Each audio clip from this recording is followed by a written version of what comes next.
Welcome to Nightlight.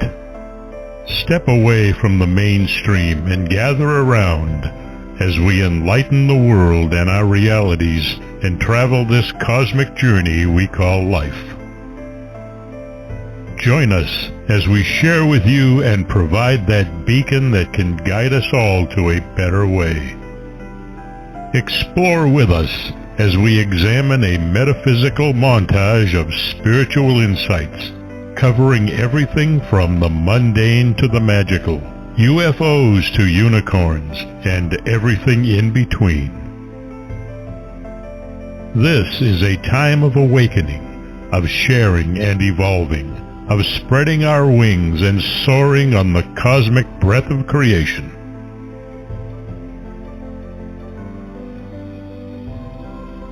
Come and join with other light-minded spirits as we weave our lights together to seek understanding, enlightenment, and with a little luck, some wisdom. This is Nightlight, a reminder that you are never alone.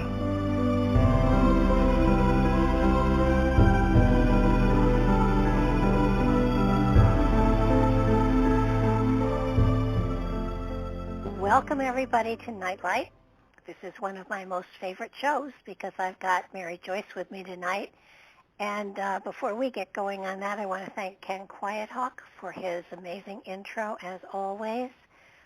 Please check him out on the internet. He's a native storyteller, and he and his wife have preserved history through telling stories, and it is phenomenal. It's an amazing way to preserve history and pass it generation to generation. I highly recommend you listen to some of the stories, for they are not only insightful but inspirational and magical as well. Now, Mary Joyce is the editor of one of the most amazing websites out there. I so highly recommend that you check it out after the show, of course. It's called Skyships Over Cashiers. It is a spectacular website in that it investigates just a little bit of everything, but it is so well investigated. She is a true reporter in the true sense of the word. She absolutely makes sure that whatever she puts out there, she has validated from different sources, and the material she has there covers everything. And it's the kind of website you can get lost in. Not only is it phenomenal, updated constantly, but the archives are there from over a decade of her shows, and it is an amazing place to research, to get inspired, to be tantalized, to be inspired, and it gives you an idea, it gives you a hint into all different aspects of what's going on within this world. I would say that I probably get lost in it at least once a month, checking out what's new and what she's looked into. Always I find something that is in an area that I'm fascinated with, and I'm always intrigued by how she can find material that I haven't found. She is an inspired person. Her material is phenomenal, and it's all because of her website. And because of her website and her books, she's been a frequent guest on radio and TV shows, including Coast to Coast AM, which has an audience of about 3 million listeners, which is not small change, the Travel Channel, and internet TV shows in Ireland and Australia. She is not only well-read but well-spoken and an inspiring person who is constantly being intrigued by new things. Her material is not old and dusty, and it continues to fascinate me, the manner in which she's able to put material out there for all of us. Welcome to the show, Mary. Hi, with an introduction like that, I hope I don't trip all over my tongue. Well, that's all right. I trip over my tongue on a real regular basis, so if you do, you'll just be right within me. Gotcha. Anyhow, tonight I wanted to talk about the hollow earth, and what I have found is that so far the most credible witness to the actuality of a hollow earth community is Admiral Byrd. Now, that's going back a little bit in time, so I don't want to assume that everybody knows who he was. Admiral Byrd, he was back during the two world wars. He was the first to fly over both the North Pole and the South Pole. He was treated like a real hero in his time. He was given the he was the first one, I think, to get the Medal of Honor for what he did exploring the two poles, and that's the highest honor of valor the U.S. offers. They had ticker tape parades for him in New York City, the old-fashioned kind. I've seen pictures and I think videos too, where he's riding in an open vehicle with President FDR Roosevelt, and he was on radio shows with Eleanor Roosevelt. He was considered a very honorable man. So when he tells you fantastic stories, even though they don't sound like they could be true, you have to consider the kind of person that he was. Now, the reason that I decided to make this the subject was I was contacted very recently by a woman named Leslie Mitt, and she is a distant relative of Admiral Byrd. And I'm going to read the words that she sent me in an email. She said, "My grandparents knew him because my grandmother was a Byrd from Virginia, and Admiral Byrd was born in Winchester, Virginia." And she said they were listening to his live broadcast as he was flying over the pole area. I just remember they tuned in to listen because he was a close relative of my grandmother, and they were very interested in what he was going to say. They were very surprised to hear him describe people and large animals, with people looking up at his plane, and it wasn't all snow and ice. There was a lot of vegetation, too. I think they said the people were wearing animal skins and the animals were like huge elk. As he was describing it, the sound suddenly stopped with no explanation. They wondered why. That's all I can remember. All the older members of the family have passed on, so I'm the only one left who has this information. Now, that's not a whole lot of information, but it gives credibility to something that he wrote. He kept a diary of this experience, and he was commanded by the government and the military when he told him what had happened that he could never talk about it, which sounds like our UFO stories now. You can't talk about it. And so he wrote this secret diary, and I'm going to read it at you one more time. In his diary, he said, "I must write this diary in secrecy and obscurity. It concerns my Arctic flight of the 19th day of February in the year of 1947. I am not at liberty to disclose the following documentation at this writing. Perhaps it shall never see the light of public scrutiny, but I must do my duty and record here for all to read one day." And his diary, his secret diary, and he had another diary, but his secret diary is really, really, really short. It's pamphlet size. So if anybody's interested, it's anybody could get it read in just a matter of minutes. But he did preserve it. Well, and I think too, what he was not alone in the plane. He had a navigator with him. That's correct. So, and I would absolutely encourage people to seek out on the internet his diary, because it is out there. I've read it, and it almost sounds like it's a science fiction movie, but he swears it's true. Yeah, and his credibility is just amazing. And certainly Hollow Earth is a theory that's been out there for quite a while.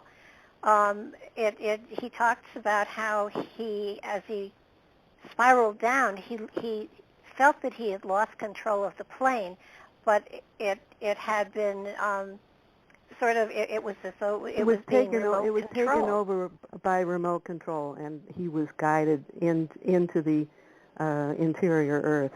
And the way he describes it, and I've just got short quotes, He said it was a shimmering city pulsating with rainbow hues of color. He said the city seems to be made of a crystal material.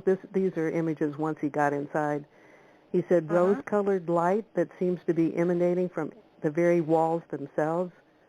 He said they boarded a small platform-like conveyance with no wheels, and they arrived at a building that he said appears to be right out of the design board of Frank Lloyd Wright. But I'm probably jumping ahead there because he saw stuff before that. He was seeing, he described them as mastodons rather than elk. So, the woman who contacted me had to have been a child when she was with her grandparents. So that's how she remembers it. But he clearly describes it as like mastodon characters. Yeah, sort of prehistoric, and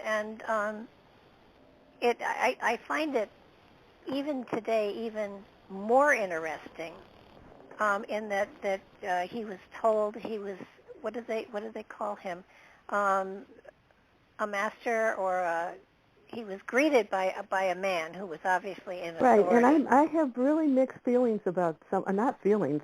It's like I'm still open to what exactly we're dealing with, because he was ultimately escorted into this building and had a one-on-one with the one they referred to as the master.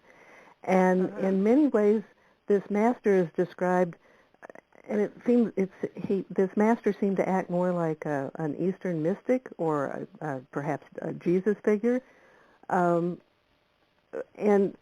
you put that together with the fact that I could find, I was able to find 3 German words in his diary. He said that when they were coming in, being, escorted into this hollow earth, they were escorted by disc-shaped vehicles that were, shiny or gleaming, and they were called, let's see if I can remember how to say it right. Flugel something. Yes, and I'm trying to remember how to say it right. Fooey. Oh, here we go. Fugel rods, or fugel rads, one or the other. And that is the Nazi name for their flying saucer. So that word was used in there.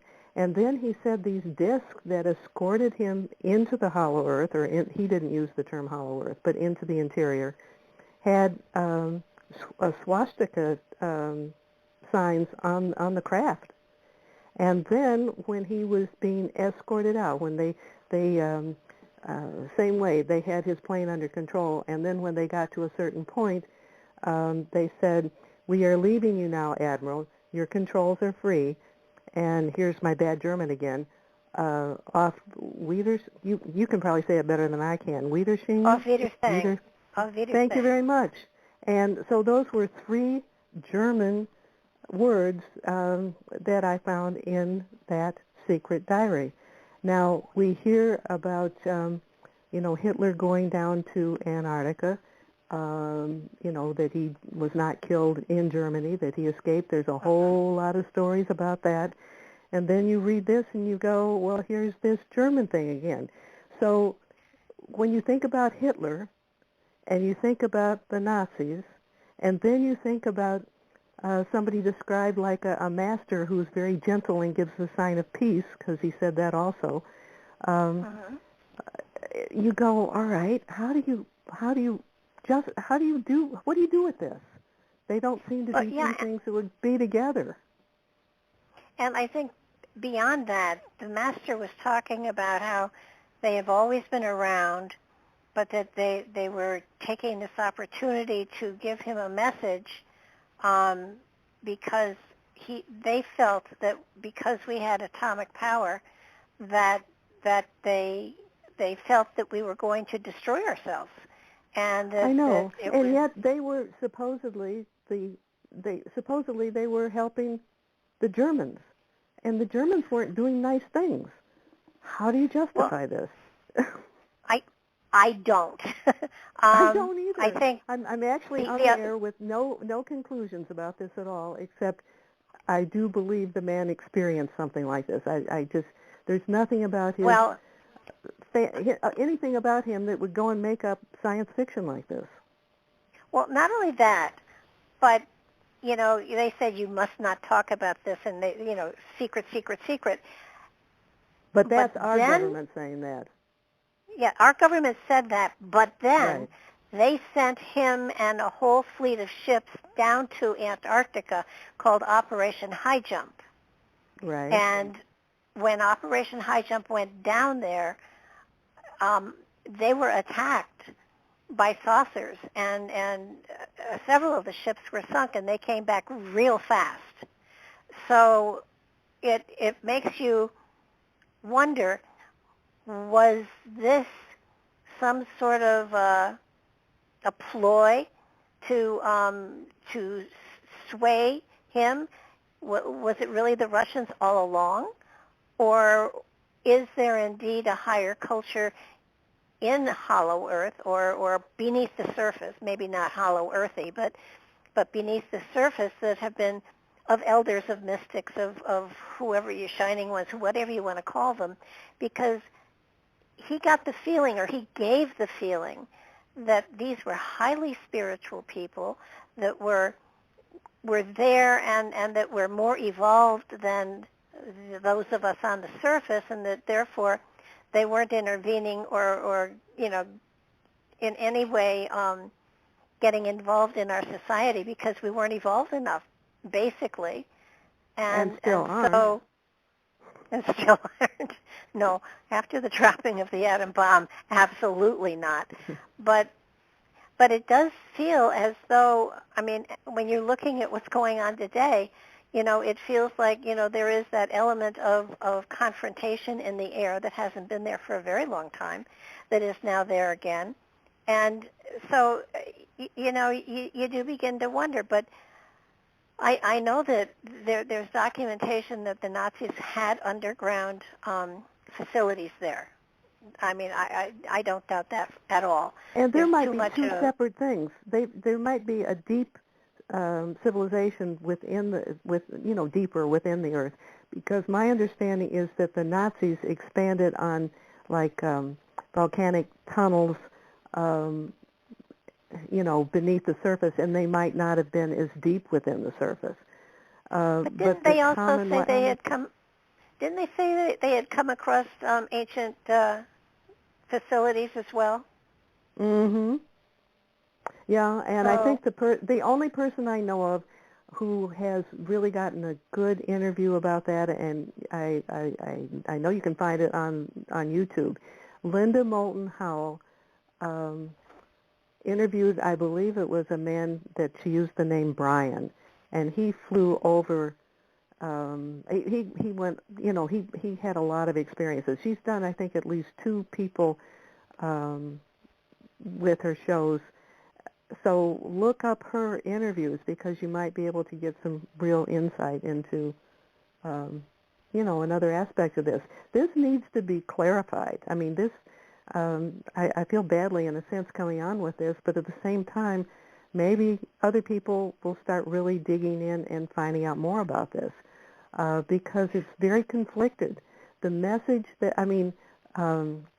Byrd left that inner world, which the native people called the Aryani, or they called it Aryani, and they said that they were tall, blonde people, and it's worth noting that the word's a little bit like Aryan, which is the Aryan race, which is blonde and tall,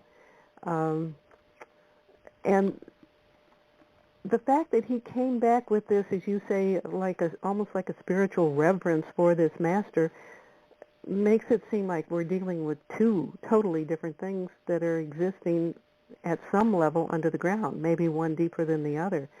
The message that he came back with is really one that's worth sharing, and I certainly can do that if you want me to. Well. It also, I just said, how you have those aha moments? Mm-hmm. What if he didn't really go into inner Earth? What if it was an interdimensional shift? We can't close the door on that. Because, that, whenever we think of the North Pole, we think, the first thing that comes to mind is a barber pole, red and white, stuck in the snow, and Santa's just around the corner. Well, the actual North Pole is underwater in the Arctic Ocean. So when he left, I think, from maybe Greenland, I think that's where he was based at the time. It was either Greenland or Iceland. And, if his plane was taken over by another force, could have been landed, I don't know, there could have been someplace in Greenland. There could be someplace in Iceland. There could, because he saw mountains, he saw a valley. Wasn't it the Antarctic that he was at, and not the North Pole? Everything I'm talking about right now, and his secret diary is all about the North Pole. Huh. Because Operation Truly. High Jump was Antarctic. That's correct. And that was later. Oh, okay. All right. So. Well, it just, you're right. It just seems to me that they wouldn't have honored him so if he was crazy. And they wouldn't have, if he was literally crazy, they would have let him go and said, look, he's just, he's demented. And but especially with Operation High Jump, the ships were attacked with saucers. Yeah. So, and yet we haven't seen any. Maybe we're talking about polar opposites. We have the North Pole and the South Pole, different factions. Who knows? There's divided civilizations, I think, beneath the surface. And the message he came back with is one, that we all should hear. And the tone that he used is really good. He said, I bid you welcome to our domain, Admiral. We have let you enter here because you are of noble character and well known on the surface world. You are in the domain of the Ariani, the inner world of Earth. But now, Admiral, I shall tell you why you have been summoned here. Our interest rightly begins just after your race exploded the first atomic bombs. It was at that alarming time we sent our flying machines, the Fugelrods, or whatever, to your surface world to investigate what your race had done. We have never interfered before in your race's wars and barbarity, but now we must, for you have learned to tamper with a certain power that is not for man, namely that of the atomic energy. And it goes on. But he wanted Admiral Byrd to go back, and with this message that we needed peace, we needed, I don't know. So, it was all very, very positive with the experience at the North Pole, and not a good experience at the South Pole. Go figure. Yeah, the way he describes them is very similar to the Barbara and can't remember his first name, O'Brien, and the Shining Ones that they wrote about, who were tall and blonde and peaceful and just watching humanity and trying to guide them. So that scenario, that way of looking at things, knowing that there was an ancient race that was watching over us, has come across in a lot of different places. So, and yet when he talks about all of this stuff, there's no mention of their flying ships then. But again, the other part that I keep going back to is he had a navigator with him. Has anything ever been written about the navigator? Because he had a navigator with him on this trip. Yes, and I have not explored that to any degree where I would be helpful. I just know, I do know that Byrd went in to see the master alone. At that point, the navigator was told to, or the Bennett, what's his name, Bennett, something like that. He was asked to wait. Huh. And like you say, there's a lot of things in the ancient past that have alluded to the possibility of an interior world. We go back to Agartha, and the capital city of Agartha was Shambhala, and that was the Tibetan belief in a underground city or underground civilization. That's the most significant one. But you hear a lot of there's a whole lot of theories out about the hollow Earth. Imagine you could spend quite a bit of time just reading all those. But most of it is speculation, just like you and I are having to do. So that's why I rely on Byrd up to this point. I just don't find anybody more credible. Well, and it does make you wonder, because now if you look at the Earth, they do say that there is a depression at the top and at the bottom of the Earth magnetically. There is a depression there. And you can see that depression on, graphics that they make up of the Earth. But they don't give any indication that you can go into that, and yet, especially in the Arctic, it's very clear that there have been underground tunnels and stuff that are there. I mean, the Germans used them, and it would be silly to think that it didn't happen at the top of the Earth too. Whether the physical North Pole is wherever it is, there are areas up there that have been covered with snow and ice forever. So in the north there is absolutely no land mass. In the south there is. So right. I don't know which area would be more logical to have had a civilization of some sort there.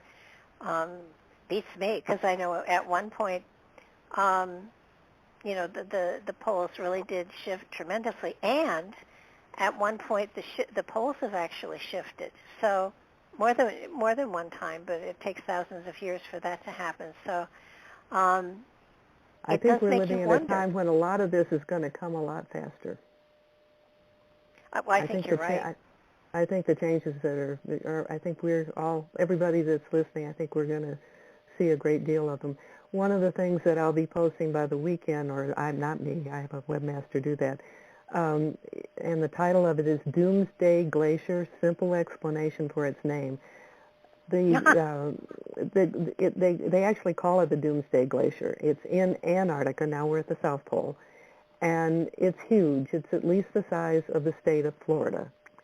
And the reason that it is scary, and the reason it could affect the whole world, is that there's warm water flowing beneath it. So indeed, when you see a profile of it, it's like a shelf sticking out into the water. So this warm flow keeps eroding it. The glacier is anchored to the seafloor bottom. And as this flow keeps warming everything, that will break off. Within the authorities on it say it will break within 5 years. That will raise ocean levels at least 2 feet. And if that one glacier brings down other glaciers, it could affect it as much as 10 feet. So we'll stick with 2 feet. 2 feet globally is disastrous. It would affect us all. So that's something that's looming in our future. And I've with the article that I'll be posting, there's a diagram that was done by the University of Pittsburgh's Climate and Global Change Center, and it's real clear and easy to see. So you instantly can understand what I'm trying to put into words, and that should be up by Saturday. Well, as we go forward in our time frame, and it may be hundreds, if not thousands of years, but they fully intend for Great Britain to go underwater, as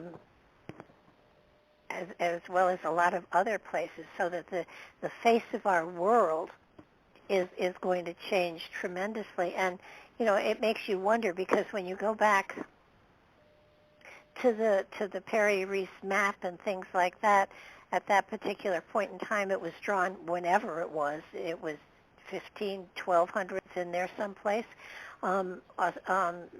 Antarctica was all a landmass, and of course at that time everything had wobbled, so that Antarctic was really right around where the equator is now. so that it was all vegetation. So, it's certainly... And by the way, there's proof of that. They have found all sorts of tropical fossils. I don't remember which university it is, has done extensive research down there, and we posted a story about that showing the photographs of these floral fauna fossils that they found buried in Antarctica. So yeah, it's been a tropical place at one point. I think that one thing that when people are talking about global warming and stuff like that, they're talking about it as though it's never happened before, but it has. It's just that right. the spiral of it, the time frame of it is in the thousands and thousands of years, so that, yes, we have no record of it, but it's happened before.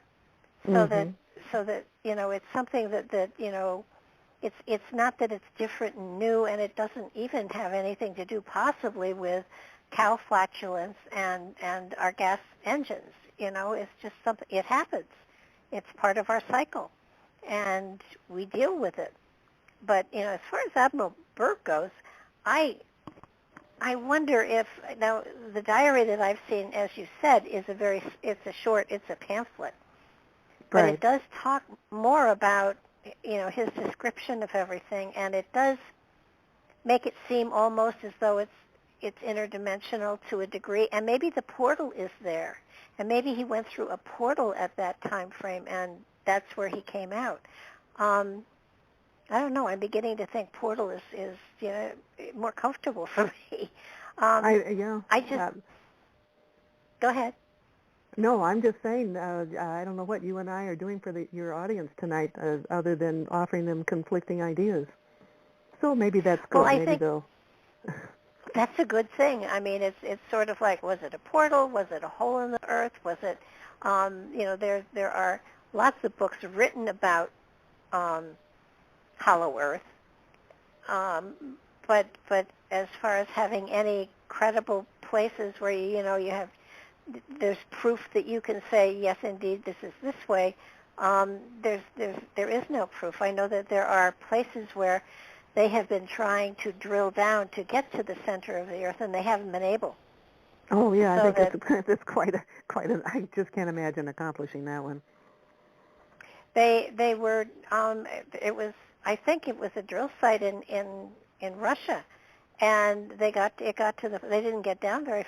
They got down a couple of miles, but then it got too hot and they had to stop. They couldn't continue. So we really don't even know what's at the core of our planet. I mean, it's like the moon is hollow, they think. So, could Earth be hollow? Could there be another civilization down there? You got me. 'Cause, right.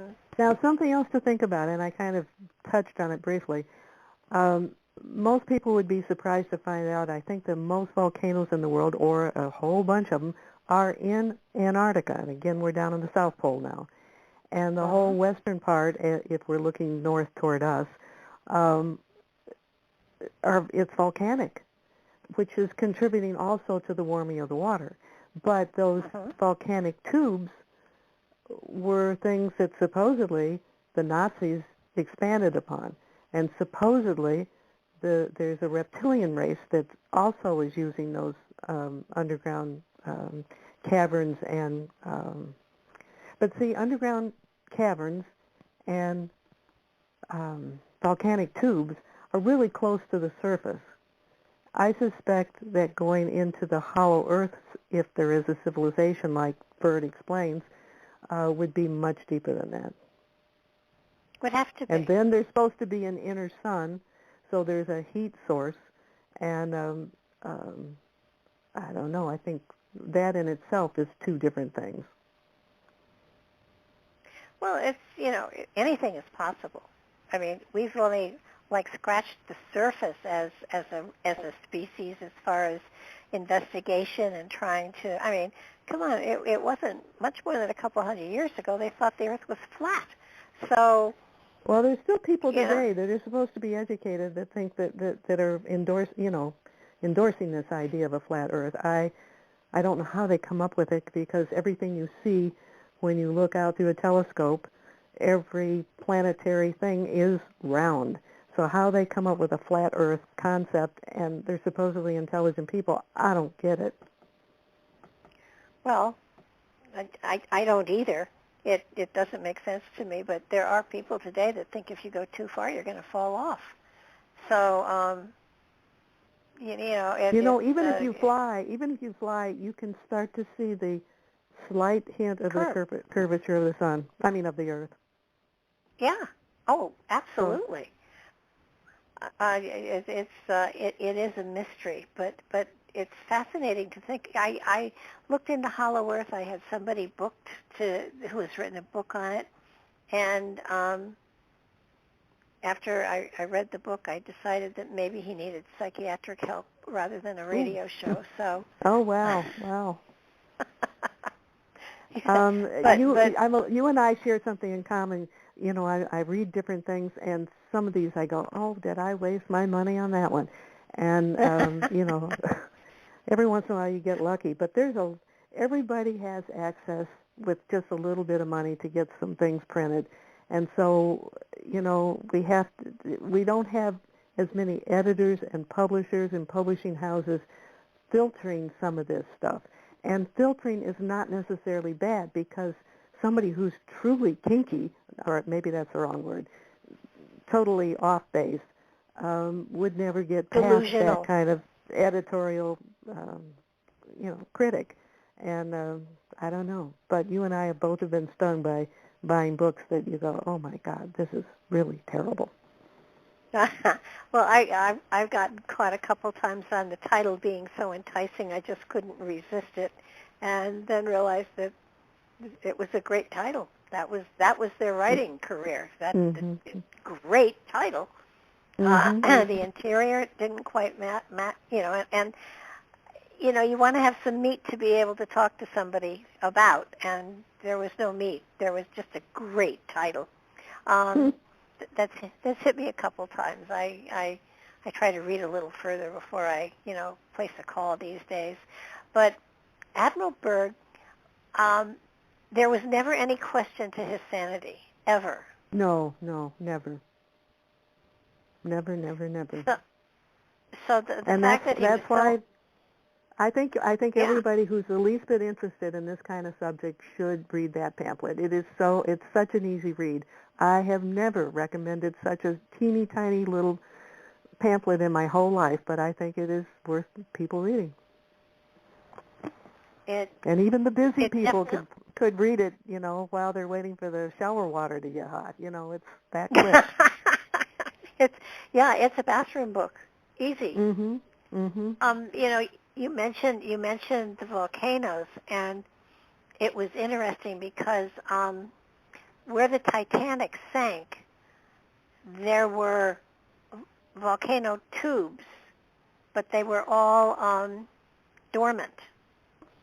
And when they went down in the submarines in their submersibles, they found a lot of extinct volcanoes in that area. None of them were active, but the tubes were there, which I found fascinating. Did not know that. Charlie Pellegrino has written 3 books on the Titanic, and he was talking about what the surface of the ocean was where the Titanic sank, and he said it was really quite smooth. It's sand. But but when they went down, they were looking for volcano tubes to see if there was anything that was active that was going to interfere with their research, and they didn't find. They found the tubes, but they didn't find anything that was active that had CO2 coming out of it or anything like that. Mm-hmm. Interesting. But it's you kind of. The volcano tubes, I've seen them in a number of different places, and they're huge. They can be, yeah. And you could put a city in them, for sure. Probably the Germans were doing that. And the fact that there was a swastika and they were using some German words does make you wonder. The name does come close to Aryan. And right. you kind of want to step back and say, how could they be a culture that was so aimed at peace when the German government was so aimed at war and destruction and killing? Yeah, it does. It makes me think somebody has stolen somebody else's identity to do the bad stuff. I do not know. But, well, wait a minute. Okay. German is not a Romance language. So where does German come from? Does it come from Sanskrit? Does it come from Sumerian? Where's the foundation for German? I don't know. All I know is that I had to take a language in high school, and everybody was taking Spanish, and I wanted to be different, and so I decided to sign up for German, and I lasted just a couple days because I couldn't make those guttural sounds in my throat, and I went and took Spanish. So it's not I find it a difficult language. Now I think Russian and Japanese and Chinese would be even more challenging, but German's certainly worse than the Latin-based languages. Yeah, I was trying to see where it was. You'd think they'd just answer the question by saying, where is it, and here it is, but no. You're talking to your computer and you're asking it what? Yeah, what the foundation of the German language was. Ah, okay. I mean, it wasn't. It's not a Romance language. So, who made the German language? All right. It may. Okay, Latin. It's not found. It's not. It's European. It's Germanic. So I'm wondering if perhaps those terms came from the same base that the German language came from, but it wasn't German. That's possible. Does that make sense? I don't know.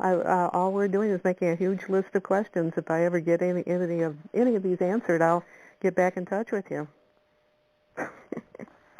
Yeah. Oh, it's Old Saxon. Oh, separated from Old Saxon. 6th century, oldest context. Well, it's not. It doesn't. It's. I would think that if Aramaic and Bavarian, Frankish, Saxon, and Frisian sounds like the name of a cat. I would. The swastika is an ancient symbol. Right, that was a symbol that existed before the Nazis. So yes, that's an important thing to keep in mind. Absolutely. And that's a good point to remember. As far as the terms, I would think that if that is such an ancient culture, if they are mystics from an ancient culture's land, like Sumeria or something like that, that those phrases could have come from the ancient language as opposed to coming from German. Because the swastika was a symbol for good luck. Yeah, it wasn't until the Nazis used it that it was turned into something not so good. And though it may be the I don't know what you call it, the right angle bars on the swastika, I think they may go in the opposite direction from the original ones. Not positive of that, but I think that it twisted it. I mean, I would have jumped immediately to were these the Germans, but because they came from such a peaceful culture, and Hitler was looking for the Aryan race. He was trying to create the Aryan race. So. Yeah, I could almost see that perhaps they were trying to mimic something that they had read about, they heard about, or whatever, and that the true source, was not anything like what they became as far as conquerors. That's very possible, because Byrd felt this awe and respect for the master when he met him. you can't fake that. When you feel it, you just really feel it. And so it makes you think that this is a good civilization. And whatever happened in Antarctica after that, I don't know how to explain that totally, but our guesses are certainly worth considering. I would really, there has to be some record of Operation High Jump. That was 47. Wouldn't you think Freedom of Information would have cleared some of this so that it could be, gotten and looked at? Well, I know that there's a lot of information available about high jump. I just haven't dug into that to be able to quote anything for anybody. But there is information available. Well, if that's the case, now Operation High Jump, I am positive that it wasn't aliens there. It was most probably the Germans. But if they were flying saucers, Right. Right. And Werner von Braun, he said that he was working with the aliens, and so that having saucers that were flyable and attackable wouldn't surprise me, because they were reverse engineering way before we were. Mm-hmm. So and von Braun said that the big flyover of UFOs in I think it was 1952 over the White House, a whole lot of ships went over. He said those were the German ships or saucers. I can believe that. Or fugal rods or whatever they are. Flugel, whatever. Well, and these were the Foo Fighters too, but because I think they said that not only the U.S. pilots were seeing the Foo Fighters, but so were the Russians and some of the other nationalities. I don't know if the Germans, admitted they were seeing them, but I mean they were there. So, are we being monitored? I have always believed we were being monitored. I've always believed that the Earth was in quarantine because we were so barbaric, and I haven't changed my mind. So are there other cultures out there? Yeah, I'm sure there are, and there may be some that are here too. I heard it said that Mount Shasta, whatever aliens were there, had left the planet for some reason. Hopefully it wasn't, rats deserting a sinking ship. But I know in 2024 there is, astrologically speaking and cosmologically, that at one point in time, going back thousands of years, the center for the spiritual center for the planet was in the Gobi Desert. And it's going to become that again in the Gobi Desert in 2024, and there's supposedly going to be some sort of a gathering there of mystics. And I've heard that. I was looking for another word, but I couldn't find one. Of mystics from other dimensions. The Gobi Desert is going to be the source for this gathering that is going to take place. Now, whether it's on this dimension or others, I don't know, but I was fascinated with the fact that long ago the Gobi Desert was the center for the spiritual teachers of the planet. And this is way before the last flood and stuff like that. It goes way back. And that is going to be the place for another gathering of some sort in 2024. You made the point earlier about how there's big cosmic cycles that, go beyond polluting our planet, which is bad. Yeah. We should stop polluting it. But there still are bigger cycles that affect us. And some of the best evidence that's coming out now are the remnants of an ancient civilization, and you and I have talked about this before, that there's remnants of city structures emerging from the melting snow and ice in Antarctica, and they look like cities.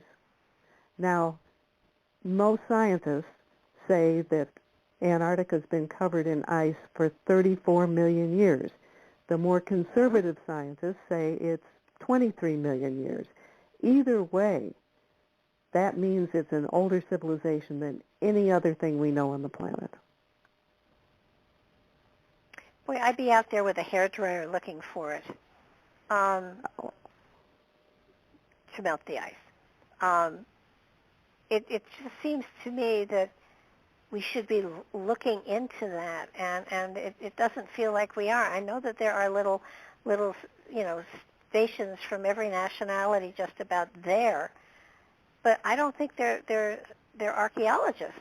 I think they're going into... No, they aren't. The closest they've come to that, as far as I know, is like the university that was trying to find the fossils that proved that there was a tropical forest there at one time.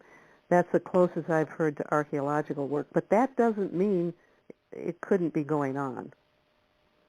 Well, that's true, and they still have that no-fly zone. They have that lake that is in the ice that nobody is supposed to go near. I mean, there's a lot of mystical, mysterious stuff going on there that doesn't hit the news because, of course, Fox News and CNN and all of those guys aren't covering something like this, and yet it's there. I mean, you have found openings and things like that are in the ice. I did a remote viewing with a group of people,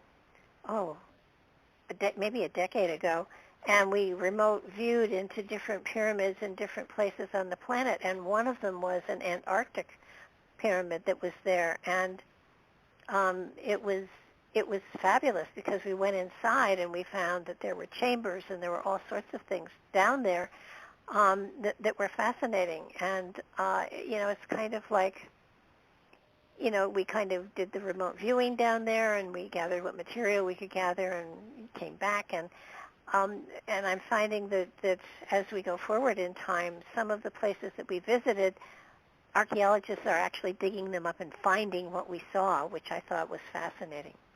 I don't know what it means. Do you have other people that you do this with? I had a group of about 100 people, and we did it, I think, on a weekly basis. I sent out the information as to where we were going, and it's on my website. It's the remote viewing plan, and actually the meditations are still there. You can link in and do the meditation and be led through the meditation, and the information. I think we did 13 or 14 different ones, and I do believe we're going to pick it up again. And not only are we going to do remote viewing, but we're going to do time travel too. How do you get people to focus in on a place? I mean, do you do coordinates like the military people do, or how do you do it? I lead a meditation there. I pull energy together and No. When you want people to go to remote view a specific place, how do you direct them to the place? Well, usually I've given out, the place we're going to go. I've told them where it is. I've given them pictures of it. I've actually given them the Google Earth thing, so that if they want to focus in on that place, they can do that. And when we're going to be doing the time travel part of it, I would like to take a group and put them down in the middle of the Exodus. Just to see what it was like to be in the middle of that many people traveling and going somewhere. And there are other places that I would want to drop in on, not necessarily Lincoln's assassination and stuff like that. That's so well documented, it's not worth it. But possibly places like in the Yucatan, they have temples that have yet to be discovered. It would be fascinating to drop in on one of the ones that's been documented to be there and take people into that time and that geographic place to see what they can get and what they can gather as to the way of life, as to what was going on at that time. And, these are short meditations, at the most maybe 30 minutes, maybe a little more. And then, when I bring people back, if you look at the remote viewing button on my website, you'll see the information everybody got, and then the meditation is there. You can click and go through that meditation, and there are places where people can leave their comments as to what they saw and what they felt. Sounds like an interesting project. Well, I think that today especially, people are curious not only about the past, but about the future, and about other aspects of life, like the caves and Derinkuyu. Why are there 13 stories of caves underground there in Turkey? What were they for? Why are they there? Are you familiar with the caves? That I'm not, no. Derinkuyu it would hold, I think they said 5,000 people along with cattle. Wow. So it may have been a time when there was a glacier, or there were, I don't know, floods or whatever, but there's 13 floors. They're huge, and they don't know what they were for. Stuff like that. There's so many things in history that we are making assumptions about, but we don't really know, and it would be fun to remote view and go back in time and see what we get. It's sort of like the Mayan calendar. Is it that way because that's the way it is, or is it that way because they ran out of stone? And you don't know. So, gotcha. But, it's kind of, it's amazing, and there's so much out there to investigate. The world is so fascinating. It's just amazing. And, inner Earth, not inner Earth, another dimension, I don't know, but Admiral Byrd saw something, and he was not crazy. Right. And so we have to keep a very open mind that there is a very civilized, spiritually advanced, and technically advanced culture that is living deep within the Earth, not just on the, slightly below the surface. And oh yeah, no, it's not 6 feet down. That's a grave. It's probably miles down. That would be my guess. So, just anyhow, so you and I and everybody who might be listening, we'll just keep our minds open and keep trying to learn more about it. Maybe things will firm up even more. Yeah, I'm going to do a little more research and see if we can't pull some more material out of the ether here. But I just noticed our time, and we have talked our way through an hour again. You have such fabulous things to talk about. It's just such a pleasure to have you on once a month and have my mind blown yet again. Okay.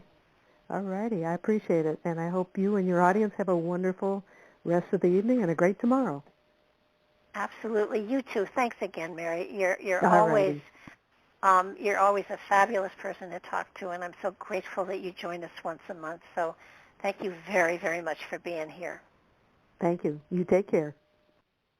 You too. And everybody else, you take care as well.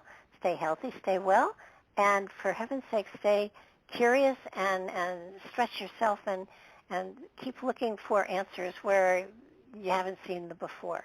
Good night, everybody.